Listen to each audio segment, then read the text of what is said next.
The governor's race is continuing to heat up, and today's topic centers around their housing solutions. Jaden Urban joins us now here in the studio with that. All right, Jaden, you heard from a couple of the candidates. Where do they stand on housing? Both of the main Democratic challengers, Aaron Ford and Alexis Hill, think current Governor Joe Lombardo is not doing enough, and both want to crack down on corporate investors. And Lombardo says, though, that his office, he feels, has already done a lot to address this issue.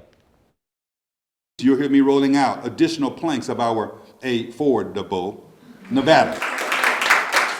Nevada Attorney General Aaron Ford continues on his campaign trail. Today he spoke in front of supporters on his housing priorities. Even President Trump agrees with me right now that we have to do something about big corporations buying up our homes. Tackling the issue of corporate investors was the AG's first topic. The other was capping security deposits. As governor, I'm going to cap security deposits.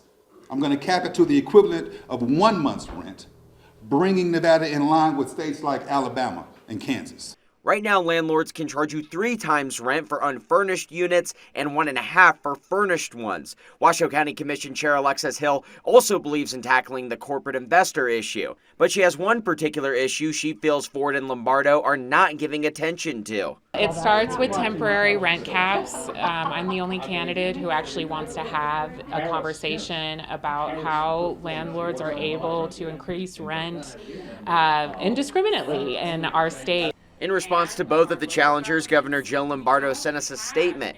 In part, it says, quote, "My administration doesn't just talk about housing and affordability, we take action. We've leveraged more than $1 billion to expand housing access, cut red tape that slows construction, secured over 10,000 rental homes, and continued our fight for the release of federal land to build attainable housing," unquote. Lombardo is referencing his housing legislation that passed in the legislative session. When asking Ford what he thinks of the legislation, he says it's not about what's in the bill, but what's not in it, mainly citing that corporate landlord piece, which is not included. The law creates $184 million in an account to be used on attainable housing projects.